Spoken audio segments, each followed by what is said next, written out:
শহীদ বুদ্ধিজীবীদের প্রতি রাষ্ট্রপতি ও প্রধান উপদেষ্টার শ্রদ্ধা, জুলাই সনদের ভিত্তিতে নতুন বাংলাদেশ গড়ে উঠবে আশা মুক্তিযুদ্ধ বিষয়ক উপদেষ্টার। কোন ষড়যন্ত্র নির্বাচন বাধাগ্রস্ত করতে পারবে না, নতুন করে শত্রুরা হত্যাকাণ্ডে মেতে উঠেছে, মন্তব্য মির্জা ফখরুলের। শহীদ বুদ্ধিজীবীদের প্রতি শ্রদ্ধা। হাদির উপর হামলায় ব্যবহৃত মোটরসাইকেলের মালিক গ্রেফতার, সন্দেহভাজন ফয়সাল ও তার পরিবারের ব্যাংক অ্যাকাউন্ট জব্দ।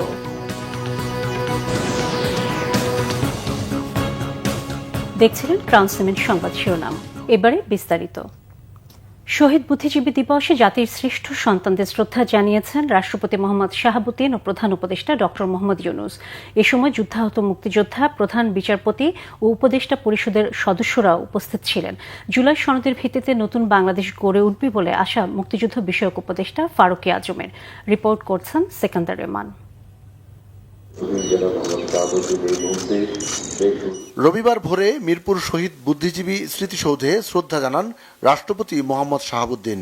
শ্রদ্ধা নিবেদনের পর কিছুক্ষণ নীরবে দাঁড়িয়ে থাকেন রাষ্ট্রপতি। সেনাবাহিনীর একটি চৌকস দল সশস্ত্র সালাম জানায়। এ সময় বিউগলে বাজানো হয় করুণ সুর।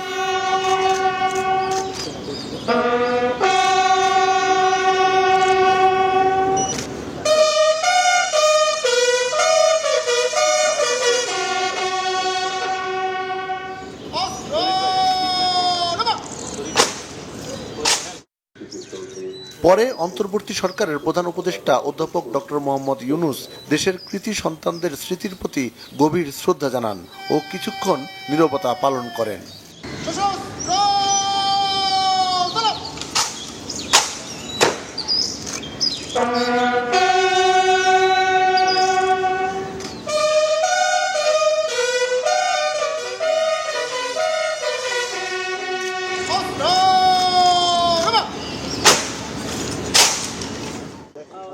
প্রধান উপদেষ্টা শহীদ বুদ্ধিজীবী পরিবারের সদস্য, যুদ্ধাহত মুক্তিযোদ্ধা, প্রধান বিচারপতি ও উপদেষ্টা পরিষদের সদস্যদের সঙ্গে কুশল বিনিময় করেন। এ সময় মুক্তিযুদ্ধ বিষয়ক উপদেষ্টা ফারুকী আজম জানান, নির্বাচনের মাধ্যমে নতুন বাংলাদেশ নির্মাণে এগিয়ে যাবে জনগণ। নতুন বাংলাদেশ তো জনগণ তৈরি করবে, এটা জনগণের সর্ব অবস্থান থেকে জনগণের পার্টিসিপেশনে নতুন বাংলাদেশ গড়ে উঠবে।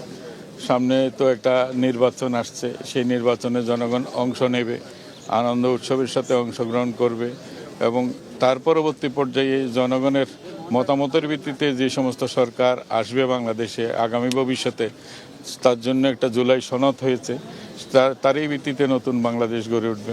অন্তর্বর্তীকালীন সরকার পুরো জাতিকে সাথে নিয়ে একটি বৈষম্যহীন ন্যায়ভিত্তিক বাংলাদেশ গড়ার কাজ করছে বলেও জানান উপদেষ্টারা। ওরা ভেবেছিল জাতির শ্রেষ্ঠ সন্তানদের শহীদ করার মধ্য দিয়ে এদেশের স্বাধীনতা, সার্বভৌমত্বের যে আশা আকাঙ্ক্ষা তা স্থমিত করে দেওয়ার জন্য। কিন্তু 16ই ডিসেম্বর এদেশের সূর্য সন্তানেরা কিন্তু স্বাধীনতা ছিনিয়ে এনেছিল, দেশ স্বাধীন হয়েছিল 1971 সালে।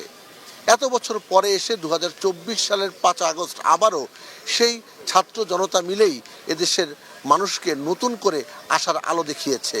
সামনে নির্বাচন, সেই নির্বাচনে এমন একটি সরকার প্রতিষ্ঠিত হবে যে সরকার এদেশের মানবাধিকার প্রতিষ্ঠা করবে, আইনের শাসন প্রতিষ্ঠা করবে এবং অবশ্যই মানুষের কথা বলার স্বাধীনতা বজায় রাখবে, এমন প্রত্যাশা সাধারণ মানুষের।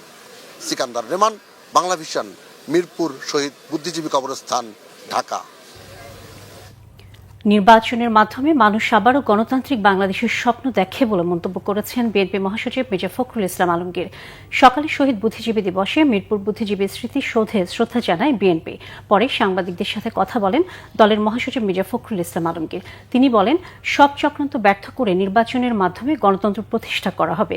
ষড়যন্ত্রের বিরুদ্ধে নেতাকর্মী সহ সবাইকে সতর্ক থাকার আহ্বান জানান মির্জা ফখরুল ইসলাম আলমগীর।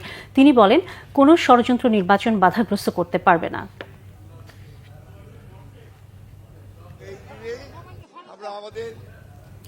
ওসমান হাদির উপর হামলায় ব্যবহৃত মোটরসাইকেলটির নম্বর প্লেটের সূত্র ধরে একজনকে গ্রেফতার করা হয়েছে। গতকাল রাতে মোহাম্মদপুর থেকে মোটরসাইকেল মালিক আব্দুল হান্নানকে গ্রেফতার করা হয়। অন্যদিকে হাদিকে গুলির ঘটনায় ফয়সাল করিম মাসুদের ব্যক্তিগত কোম্পানি অ্যাপল সফট আইটি এবং তার পরিবারের সব সদস্যের ব্যাংক অ্যাকাউন্ট জব্দ করেছে এনবিআর এর গোয়েন্দা সেল। সকালে ডিএমপির মিডিয়া সেন্টারে সাংবাদিকদের এসব তথ্য জানান ডিসি মিডিয়া তালিবুর রহমান। বলেন, হত্যার ঘটনায় হান্নান জড়িত কিনা সে বিষয়টি খতিয়ে দেখা হচ্ছে। ওসমান হাদিকে গুলি করা অপরাধীদের গ্রেফতারের সর্বোচ্চ চেষ্টা করা হচ্ছে। এরই মধ্যে শুটারকে শনাক্ত করা হয়েছে। এক প্রশ্নের জবাবে তিনি বলেন, অপরাধীরা পালিয়েছে কিনা এমন কোনো তথ্য জানা নেই। ভোটের মাঠের প্রার্থীদের নিরাপত্তার বিষয়টি গুরুত্ব দেওয়া হচ্ছে জানিয়ে নগরের আইনশৃঙ্খলা পরিস্থিতি স্বাভাবিক রাখতে চেকপোস্ট টহল কার্যক্রম বাড়ানো হয়েছে বলেও জানান ডিসি মিডিয়া।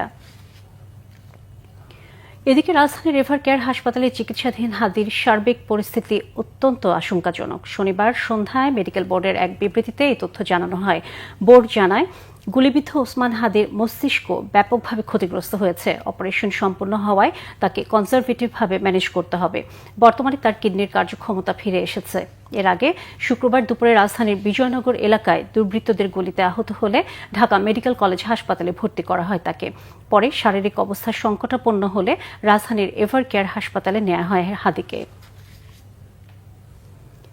গুম করে জয়েন্ট ইন্টারোগেশন সেল জেআইসিতে নির্যাতনের ঘটনায় সাবেক প্রধানমন্ত্রী শেখ হাসিনা ও তার নিরাপত্তা উপদেষ্টা তারেক আহমেদ সিদ্দিক ও 11 সেনা কর্মকর্তা সহ 13 জনের বিরুদ্ধে অভিযোগ গঠনের আনুষ্ঠানিক আদেশ দেওয়া হবে আজ।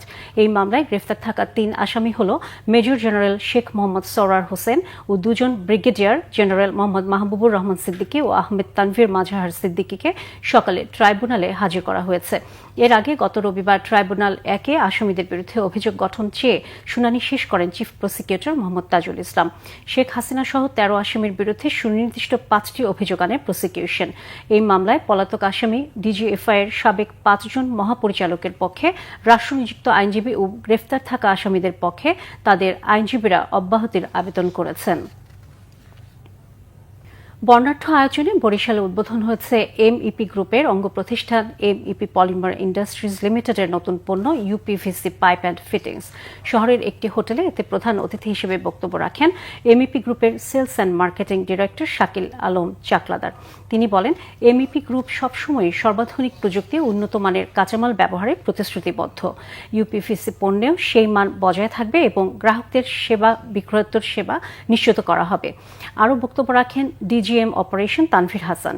উপস্থিত ছিলেন উইনার টিমের head of sales Mohammad Sheikh Aslam Hossain এবং মার্কেটিং ও বিজনেস অপারেশন বিভাগের এজিএম শাকিল রায়হান সহ স্থানীয় ডিলার, স্যানিটারি ব্যবসায়ী ও বিশিষ্ট ব্যক্তিবর্গরা। দর্শক, এই ছিল এখনকার মতো। পরের সংবাদ দুপুর 2টায়। এর আগে একটা রয়েছে নিউজ টপ 10, দেখার আমন্ত্রণ রইল। এছাড়া বাংলা ভিশন সংবাদ ও সংবাদ সংশ্লিষ্ট অনুষ্ঠান দেখতে ভিজিট করুন www.bpnews24.com ও facebook.com/banglavisionnews-এ এবং সাবস্ক্রাইব করুন youtube.com/banglavisionnews-এ। সাথে থাকার জন্য ধন্যবাদ সবাইকে।